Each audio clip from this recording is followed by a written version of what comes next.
More of the Zach Gelb Show on Fox Sports 920 The Jersey. All right, welcome back in. 416 from the Princeton Orthopedic Associates studios. It's the Zach Gelb Show, rocking and rolling on a Friday. And we take a look at the Phillies. We opened up the show talking about how they're on pace to go 54-108 on the season. No reason to head to the ballpark in South Philadelphia this year until we see some of these prospects get called up. And AAA, the Lehigh Valley Iron Pigs, are on fire. They're going to start a series tonight up against Scranton in Scranton. So you have the Yankees AAA affiliate going up against the Phillies AAA affiliate. So let's head down and get a little bit of a farm report from Tom Housenick, who covers the Lehigh Valley Iron Pigs for the Morning Call, who's kind enough to hop on board right now and join us on the Zach Gelb Show. Tom, appreciate a few minutes. Thanks for the time, and how are you? No problem, Zach. Very good. How are you? Well, I'm doing great, and I appreciate you giving us a few minutes. So a few weeks ago, because our radio station is the flagship of the Trenton Thunder, we got to see Scott Kingery play when Reading was in town, and we got a chance to talk to him, and he was dominating in Double-A. I was surprised he didn't get the call up till Triple-A. Well, we all know that has happened now, and he's been very impressive in Triple-A. So how about your impression so far on Scott Kingery? He's one of those guys. I have no doubt that he's going to be a major leaguer for a long time. The kid just knows how to do everything right, from his work ethic to his game preparation. And one guy he's kind of latched onto, for the last couple of years, every time they've been on the team together, is Rhys Hoskins. And there's a guy who just understands everything that it takes to be a major leaguer. So those two together, no doubts. I think the Phillies fans can latch onto those two. Kingery just has that personality. You just love to watch him play. Very energetic, very enthusiastic. You never know that his body, is really killing him. He comes out there and gives it everything he has every night, and what he's got is pretty impressive. Not just as with these home run numbers that have been kind of ridiculous this year, but the kid can steal bases, the kid can play defense, the kid can throw, he can do everything, and I think Phillies fans are really going to like what they see from him. I love what you said about Kingery and Hoskins, because I got a chance to interview them both over the last 2 years, and we know that their stats speak for themselves, but really the professionalism, you're 100% right. That's really genuine from those guys. It's not fake, and I think that's going to translate to make them into really good baseball players, Tom. There's absolutely no question. I think if anybody who has seen this Iron Pigs team play this year, the ones they feel most confident about, for more than beyond the stat sheet, it is definitely in the order of Hoskins and Kingery, and probably a third guy you can throw on there is Tom Eshelman. Those three guys just understands what it takes to be a professional. They work hard.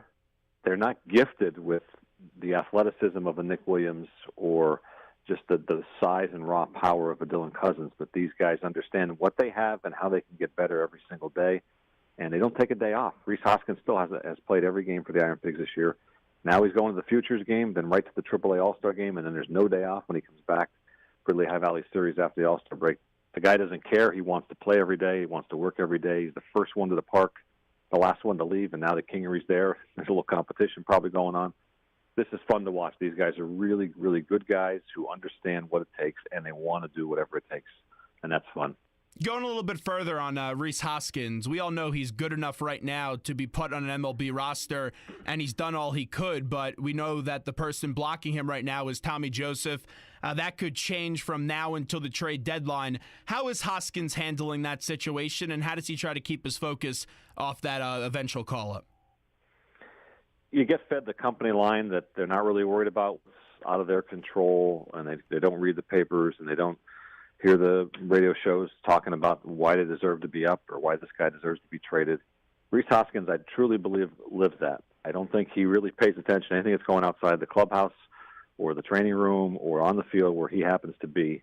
He just has that focus and determination to do what he can do to be the best, because he knows that there's still a long way to go in his process. He's not the most gifted defensively, and for Phillies fans who have watched Tommy Joseph learn a new position and still at times struggle there, Rhys has gotten much better in the last year and a half defensively, and I think that's something that he prides himself on probably as much as anything else in his game, is that he's taken extra ground balls every day, and I mean every day, at first base to try and find a way to be even better than he was last week, last month, last year. And he's really made strides just in the year and a half that I've seen him. And again, he's not just a home run hitter, and I think that's probably the last thing that he would even talk about. He's got a lot of upside to him, and I think eventually his defense will be significantly better than average. Tom Housenick with us right now on the Zach Gelb Show. Tom, of course, covers the Lehigh Valley Iron Pigs for the Morning Call. You had a video out earlier this week with Scott Kingery taking some grounders at third base. Is there a potential position change on the horizon for Scott Kingery? What's the latest with that? The company line is one word, nope. But it leaves fans wondering, why bother? Why do you have a conversation with a guy for 20 minutes at third base with two of the minor league roving coordinators without a glove, and then the next day give him grounders at third base without taking any grounders at second? You start to wonder, is it as simple as, well, Cesar Hernandez is going to come rehab with the Iron Pigs for a week, and so to keep Kingery in the lineup rather than being a DH, he's got to play third base? I could buy that, even though the kid's never played third base in his life. Is it as simple as trying to make sure that in case Franco gets traded tomorrow and they think he's the best option, to get called up rather than someone like Pedro Florman, who can play all six positions, infield and outfield? I don't know. Maybe that's another possibility. Are they? I don't think they're thinking of moving him to third base because Cesar Hernandez is going to be the Phillies' everyday second baseman for the next 5 to 7 years. I don't think that's the answer. I'm hoping it's one of the first two. Hope it's simply that Hernandez is coming back from rehab. But again, that whole thing has kind of created a little bit of a buzz. Here you have a guy who is a well above average defensive second baseman, and now all of a sudden you're giving him grounders at a position that is completely new to him. Not that he is putting up any kind of fight. He will do whatever you ask him to do, but just seems kind of strange timing that he gets called up to AAA, then the next week you're putting him at third base. Yeah, it's funny because a few weeks ago when we had him on set outside of Arm & Hammer Park, I asked him, about his range in all the positions and if the Phillies have any intention of moving him to another position, because at the time Hernandez was healthy and he was swinging a hot bat, and he said, no, they haven't told me anything like that. The goal is just to be a second baseman. And it actually got me wondering a little bit, just since we're on this topic, maybe Hernandez, since he's under contract until 2021, if they can't move him, maybe he finds a way to make a position change in Cesar Hernandez. Well, Cesar Hernandez is one guy who's been around the block a few times. They tried him in center field for a few years, going back a few years. So they're not hesitant to make a position change. The only problem is you look at it and you think, okay, Scott Kingery and Cesar are very good at second base, and maybe one of them can play third. But we know Cesar can probably play short, but you already have Freddie Galvis there, and you have a struggling J.P. Crawford playing short, but yet there's no hint of moving him. So it makes you wonder, why would you tinker with something that is really working? And I don't have the answer to that. I don't understand why you would move a guy. I'm sure there is a reason for in the Phillies' minds, but one doesn't come to my head right away. Again, Scott Kingery is a really, really good second baseman, and I know you want to have versatility, and I get that to an extent, but we're not putting Rhys Hoskins back in right field where he played in college just to give him versatility. No, you let him get to be an elite position player rather than move guys around and get them to be just above average or maybe even just average at multiple positions. I'm an old school guy. I would rather have a guy just be really good at one position, and that's my guy for 152 to 162 games a year. But obviously the Phillies have maybe something else up their sleeve. I know he's heating up lately in his last few games. J.P. Crawford, though, you mentioned it, not having a great season, batting .215. What's going on with J.P. Crawford? I think he had multiple things going on. I think there was a situation where he missed a week for what they termed a groin injury. I think some of that may have just been a good, hey, he might have filed a little tweak, nothing major, but hey, here's a good time to give the guy a mental break. He does not a video guy, but he went to video probably about 6 weeks to 2 months ago to found a little problem with his approach, his swing. And he fixed that, and there was that worked for about 5 games, and then there was, he was back to, struggling another 0 for 16 stretch, and I just think it started to wear on him mentally. Probably for the first time in his professional career, he was not a 100% confident guy, and I think they found that week to give him a mental break, and that seems to have worked. He has hit some balls hard. Let's be fair. He had 2 triples in a game in games last week. Neither one of those balls are what I'm talking about. Those were gift triples, but he had hit some balls hard that he wasn't rewarded for. Those lineouts that usually come when you're in the middle of a slump, but if you hit a blooper when you're hot, they fall in. He just had a situation, several of those where he's struggling and everything he hits is at somebody.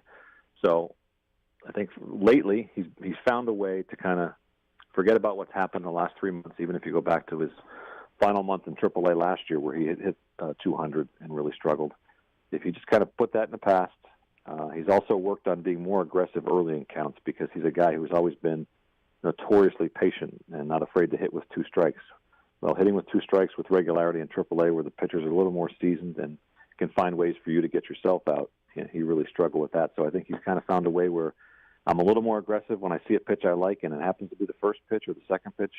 He's gone after it, and he's finally kind of gotten a little more comfortable with that. And he's hit a lot of these extra base hits that love late have come early in counts, so I think he's finally settling in there.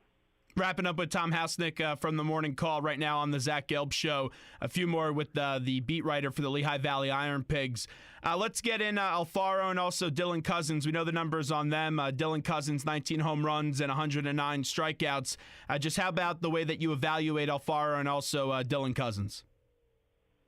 Well, Alfaro is one of those guys where he must be internally frustrating to watch as a catching coordinator or as a manager, because there are days and maybe even a couple of weeks where he looks really good and you think he's got it all together, and then something just kind of backtracks and he struggles receiving balls just out of the blue. He doesn't just have it happen once or twice in a game. It'll happen once or twice in an inning.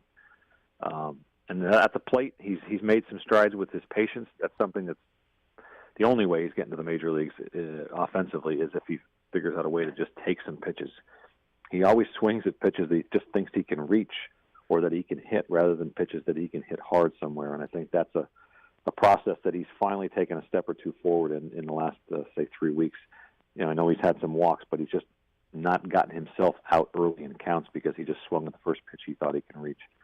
Dylan Cousins, he's a guy who's always kind of finding a way to get even more comfortable at the plate. I like the way he has taken some things upon himself to spend more time in the hitting cage, either before or after games in some instances, to try and find out how he can be better and to try and cut down on the strikeouts, and find a way to just hit more balls hard.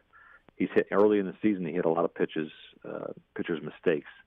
Lately, he hasn't gotten many of them, and he's even missed a few pitchers' mistakes. So I think he's kind of still battling himself a little bit. I'm not as worried about him as I am as Alfaro with his defense, but I think both in time will be major league players now. Alfaro's clock is ticking a little bit more than Cousins, but I think Cousins is a little further along than Alfaro at this point. With the pitching, because the starting pitching has not been good on the big league level, we know that it's been very disappointing. Who are the guys in the minor league system right now that you look to and you're just keeping a keen eye on with the starting pitching right now? Well, if you start at AAA, I think Eshelman's the man. He's not just a strike thrower. He's not going to blow you away with 95 to 97 heat. The kid just has excellent control, and he's just has a way of kind of feeling his way through innings. You remember growing up watching a Tom Glavine or a Greg Maddux, and those guys didn't overpower anybody. They just were smarter. And Eshelman kind of has that kind of makeup. Again, nothing seems to fluster him.